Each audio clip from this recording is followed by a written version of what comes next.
Alors Freddy, bon, on est là pour parler de Fred Sarr, de la manière dont tu l'as connu sous plusieurs casquettes, à plusieurs endroits. On va commencer par le commencement. Tu arrives au centre de formation de Pau en 89, toi, c'est ça?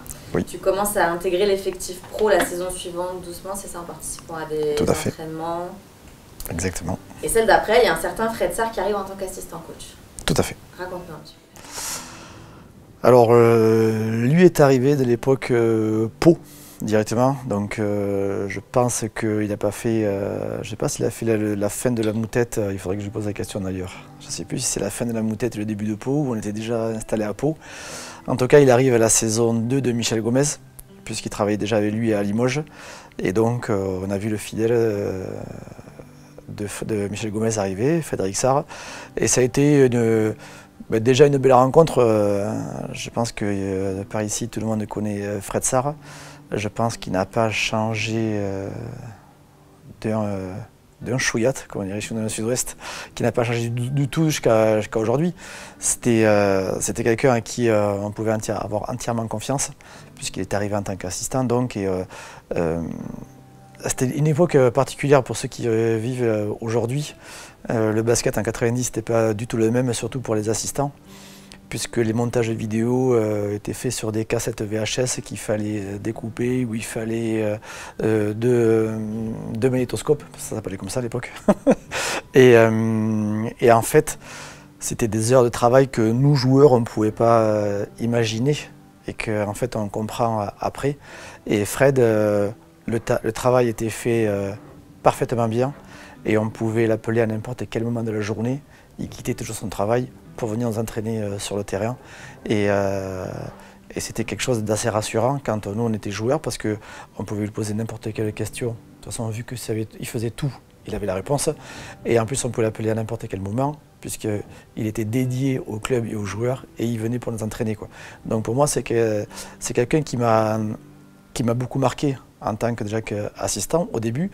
Et puis en plus, on s'amusait alors je ne sais plus si c'était le lundi ou les mercredis. Donc moi je joue aussi beaucoup, quasiment en espoir.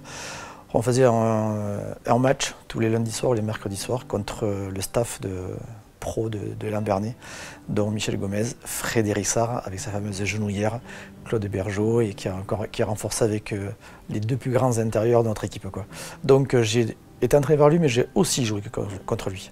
C'est la première fois qu'on entend parler de Fred joueur. Il était comment sur le terrain? C'était plutôt un joueur organisateur, passeur, teigneux aussi, mais qui faisait attention parce qu'avec sa genouillère, je pense qu'il avait des faiblesses. Donc voilà, mais c'était assez marrant. Mais donc il y avait d'anciens joueurs de Lambernet qui jouaient aussi avec eux, et un très grand joueur espoir qui était avec eux. Donc ça faisait toujours des matchs serrés, et c'était trop bien, quoi, en fait. Mauvais perdant, Fred, ou bon joueur? Alors, si mes souvenirs sont bons, il perdait souvent ces matchs-là. Non, j'en sais rien en fait. Je sais plus du tout. Est-ce qu'il appliquait ses propres conseils? Je peux pas dire parce qu'il n'y avait pas de système. Par contre, il avait son petit shoot à 2 points assez redoutable. Donc on se méfiait de lui. Au final, Fred, il faisait aussi ses armes au moment où toi tu faisais les tiennes, alors en tant que joueur, et puis lui finalement c'est ses premières années, on va dire au pluriel, mais en tant qu'assistant coach et pour entrer vraiment dans ce métier. Il est arrivé dans l'ère nouvelle de l'élan Bernet, en fait, parce qu'on est passé d'une autre dimension, qu'on est passé de Orthès à Pau, et c'était vraiment le plein pot sur le nouveau professionnalisme du basket. Les fins des années 80, tout début des années 90, ça a vivoté encore un peu. Nous, le fait qu'on ait un budget plus important avec une salle qui reste encore l'une des salles presque les mieux de France, on se devait de performer chaque année. Et c'est vrai que on était aussi très performant par le staff, on ne va pas se mentir, Fred, ça travaillait très bien, quoi. Et ça, toujours pareil, on le sait toujours après. Moi, je ne comprenais jamais pourquoi on accrochait toujours les 2 premières places et on jouait le titre tous les ans. Et c'est qu'avec le recul, tu sais qu'on avait toujours un temps d'avance parce que tout le club travaillait très bien. dans le staff. Moi, après ma carrière, je posais la question à mes adversaires comment ils faisaient, mais ils étaient à 10 000 lieues de tout ce que l'on faisait et de tout ce que Fred Sarr, Michel Gomez, Claude Bergeau, qui est arrivé un tout petit peu après, nous ont mis en place. Donc voilà, et puis ce côté très rigoureux, enfin on le connaît quoi, très rigoureux dans le travail, très perfectionniste, rien à l'à peu près. Donc c'est voilà, ça, moi aussi en tant que joueur, personnellement, il m'a énormément apporté, énormément aidé, parce que je fais encore des exercices et individuels, et d'ailleurs encore même l'entraînement d'hier, que Fred Sarr me faisait faire quoi en fait. Donc alors bien sûr, ni lui ni moi n'a inventé le basket, mais mine de rien, ses méthodes, en tout cas sa méthode, et celle qu'il a connue avec d'autres je pense, moi m'ont énormément marqué, et que j'applique encore quoi. C'est pour ça que, je ne sais pas si c'est le moment d'en parler, mais le fait de ma venue ici est aussi en grande partie à lui, parce que je sais que j'arrivais dans un terrain rassurant quoi en fait. Voilà. Alors justement, tu le connais dans ses premières années 93, et tu le vois revenir en tant qu'entraîneur principal après en 2002. Voilà. Ton avis à ce moment-là, donc lui il a été faire ses armes à Rueil notamment, en tant que coach principal, et lui candidate pour revenir à l'élan Béarnais en tant que coach principal. Voilà, et donc il est resté 1 an et demi, c'est ça? Un peu plus d'1 an et demi, ouais. Voilà. Ben, c'était le même, mais en tant que coach, donc la même comment dire, rigueur dans son travail, et qui s'imposait bien sûr à lui-même et à nous tous. Moi j'ai gardé un excellent souvenir de Fred en tant qu'entraîneur, parce que nous quand on jouait il fallait que les choses soient précises, voilà, et lui nous apportait ça. Donc ça s'est pour moi en tout cas très très bien passé.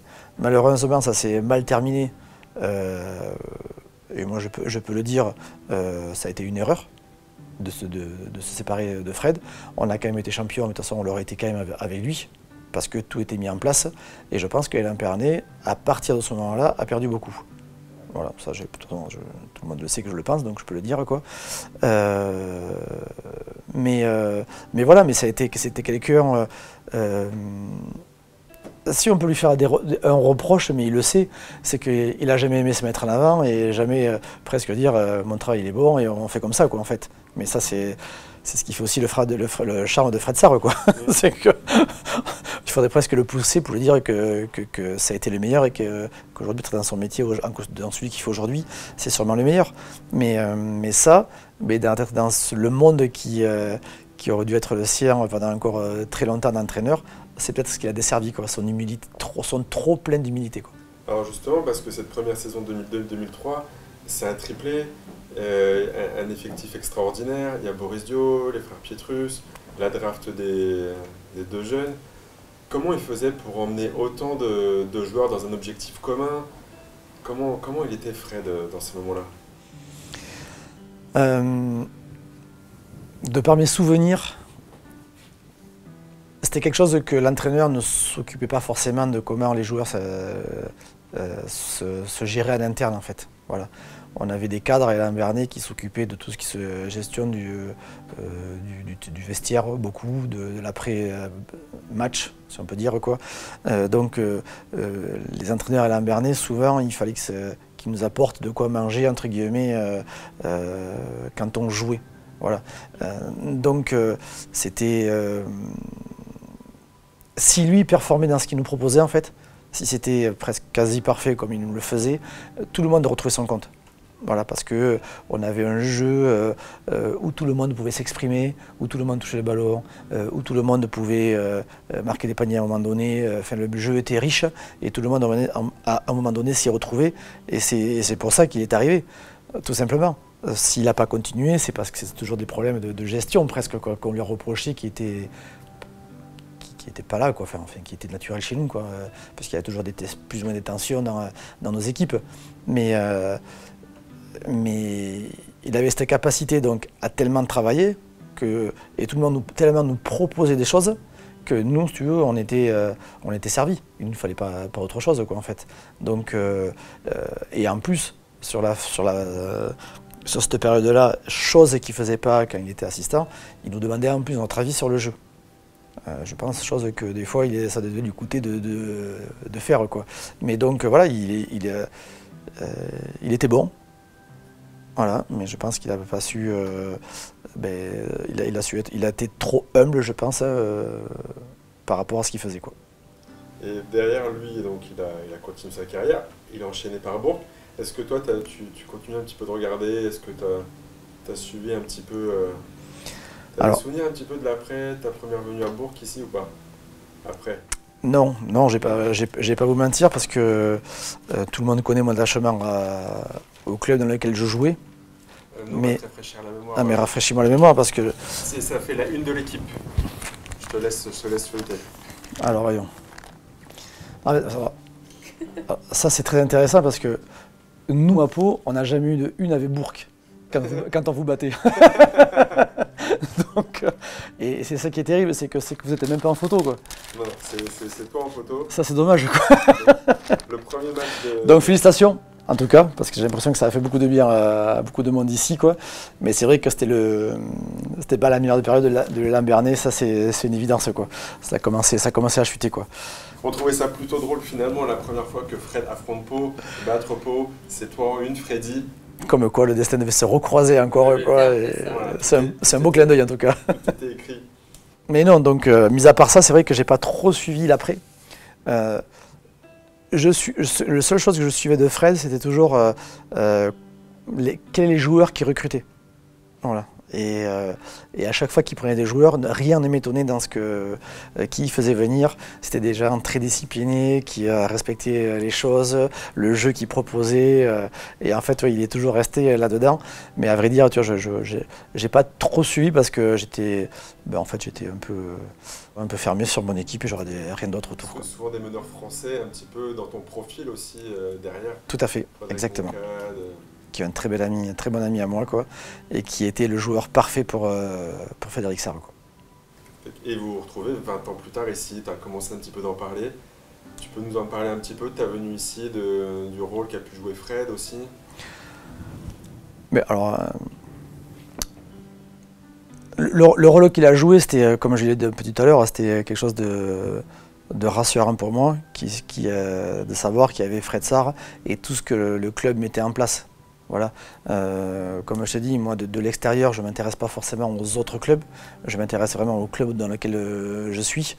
Mais quand Julien Desbottes et Fred Sarre te sollicitent et t'expliquent, moi je connaissais un petit peu Julien, d'avoir joué quelques matchs contre lui, beaucoup Fred, et c'est vrai que sa parole pour moi me rassurait parce que je savais qu'il n'y avait pas d'imbroglio ou de quelque chose qu'on cachait derrière. Et ça, d'avoir quelqu'un à côté de soi, en tout cas dans le club dans lequel on va, c'est déjà dans un point de vue rassurant.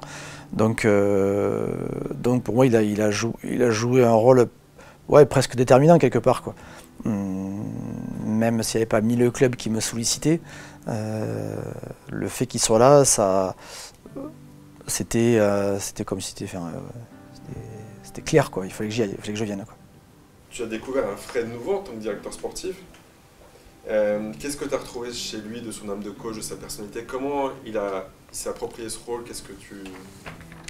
Alors d'abord, ce qu'il n'a jamais perdu, c'est ce qui fait aussi qu'on fait tous ces métiers-là, quoi, c'est la passion du basket. C'est quelqu'un qui vit, là c'est le cas de le dire, 24 heures sur 24 pour le basket. Alors bien sûr, il est plus sur le terrain pour entraîner, mais il est là le matin pour presque faire le café pour tout le monde, et le dernier la fin de journée pour éteindre les lumières en cas qu'il y ait quelqu'un dans la salle, quoi. Et entre-temps, il y est à travailler. Là-dessus, c'est sa passion et son travail, c'est exactement le même. Alors, c'est vrai que j'ai retrouvé quelqu'un peut-être d'un peu moins stressé. On va pas se mentir, Fred, c'est quelqu'un qui montrait aussi ses émotions par rapport à ça, que c'était quelqu'un qui était tendu par les enjeux, que doit procurer le rôle d'entraîneur, et le fait aujourd'hui d'être directeur sportif ou manager, enfin chef, quoi, en tout cas. Il a quand même ce poids-là en moins, donc j'ai retrouvé quelqu'un de beaucoup plus détendu, et pour moi un support déterminant, je vais dire. La parole de Fred a beaucoup d'importance pour moi, parce que je sais que c'est quelqu'un qui a une analyse très fine, jamais donneur de leçons, mais toujours pour que l'équipe et le club avancent. Et d'ailleurs, je lui ai même dit l'année dernière, j'ai dit s'il y a bien quelqu'un qui peut me donner des leçons, c'est toi, quoi. J'ai un caractère où des fois j'ai un peu de mal à entendre des choses, quoi, sauf de la part de Fred. Et ça, je peux vous le dire, parce que je lui ai déjà dit, quoi. Donc, déjà l'année dernière, j'étais content d'être au même bureau que lui, et de temps en temps, on lui dit dis-moi ce que tu en penses vraiment, même sur mon comportement, ou ma façon d'être, ma façon de faire les choix, tout ça, quoi. Donc, c'est égoïstement, je peux le dire, personnellement, ça sera une grande perte. Mais je compte sur lui pour regarder tous nos matchs et avoir quelques WhatsApp de temps en temps. Fred, c'est aussi une oreille attentive à tout moment et une disponibilité pour tout le monde autour de lui. Bah oui, c'est ce qu'on était. On est allé 3 jours, là, tombe sur l'autre, faire deux matchs amicaux. Et on rentrait de manger, puisqu'on marchait 10 minutes pour aller manger pour revenir, quoi, en fait. Et je sais plus exactement c'était quoi la discussion. Et Fred Sarr dit à du membre du staff, pour pas le nommer, quoi, est-ce que tu as pensé à ça? Et ce membre du staff a dit ah, ben c'est vrai, j'avais oublié, quoi. Et la réflexion que j'ai eue à tout le monde, donc il y avait Fabrice, il y avait Rafad, il y avait JB, il y avait Paul, le kiné, etc., quoi. Je leur ai dit est-ce que tout le monde est prêt cette année à travailler sans filet? Parce que ça va être un petit peu ça quand même, et je pense aussi à tout le monde dans ce bureau-là, c'est qu'on va tous travailler sans filet. Parce que c'est ça le côté aussi rassurant de Fred Sarr, c'est que s'il y a un oubli, ne vous inquiétez pas, il ne sera pas là pour tout le monde, quoi. S'il y en a un dossier qui décolle un peu, laissez-le sur la table, le dossier sera fini en temps, en heure, et parfaitement ficelé, quoi. Et ça, on ne va plus l'avoir. Donc j'espère qu'on sera tous à 100% de ne rien négliger, parce que le filet ne sera plus là, quoi. C'est vrai qu'il est constamment dans chaque détail et de tout le monde, c'est impressionnant. C'est ce que je viens de dire. C'est ce qui fait aussi sa force, sa différence dans le monde du basket, peut-être. Ouais, c'est ce qui fait aussi peut-être que le club monte, quoi. Donc j'espère qu'il restera toujours pas trop loin de nous quand même. Parce que moi je fais toujours le parallèle avec l'élan Bernay, on est monté, puis ça va très vite en bas, quoi, en fait. Et c'est toujours ces petits détails qui font qu'à un moment donné, vous regarderez toujours le classement et la vie de l'élan Bernay, c'est le jour où Frédéric Sarr s'arrête, ça a pu être la même histoire, quoi. De toute façon, est-ce que tu penses que Fred Sarr peut abandonner le basket? Je suis convaincu que non. Donc on va le laisser un petit peu se reposer, terminer les 2-3 bricoles, là, le parquet ou la piscine à Souston, et il nous reviendra nous voir, quoi. C'est ce signe de nos questions, mais beaucoup de gens nous disent non mais Fred Sarr c'est sérieux, 100% sérieux, du matin au soir, du 1er janvier au 31 décembre. Toi qui as fréquenté Fred dans nos témoignages à différentes époques de sa vie, dans différents cadres, tu nous confirmes? Je vous le confirme à 100%, même quand il était coach, je me rappelle d'une fois de Joël, sa femme, qui nous avait dit, alors la question classique du retour, est-ce que vous avez passé de bonnes vacances? Joël nous avait dit oui, les 7 premiers jours, Fred n'a fait que dormir. Donc, pour te dire l'implication qu'il a, basket. Mais là déjà je vois que il sait déjà que ça va arrêter, parce que l'année dernière, je pense qu'il s'est toujours interdit pendant toute sa carrière, il faudrait lui demander, sur des retours de déplacement, on a joué aux cartes, on rigolait bien, il était en relâche, et je pense qu'il a vécu une belle saison, et on va essayer de lui offrir ce dernier mois comme il faut, quoi. Voilà. Ouais, tu auras l'occasion de le revoir vu qu'il déménage dans les Landes. Alors ça, je trouve que c'est un très bon choix. Alors ça, c'est magnifique. D'ailleurs, je le conseille à beaucoup de monde. Pour un Limougeot, faire bâtir dans les Landes, enfin, de toute façon, je ne vois pas personne repartir à Limoges déjà, et qui viennent chez nous dans les Landes, ça va être un repos bien mérité, il sera très bien, mais j'espère quand même qu'il viendra le voir souvent, parce qu'il ne peut pas lâcher comme ça du jour au lendemain, quoi, c'est pas possible.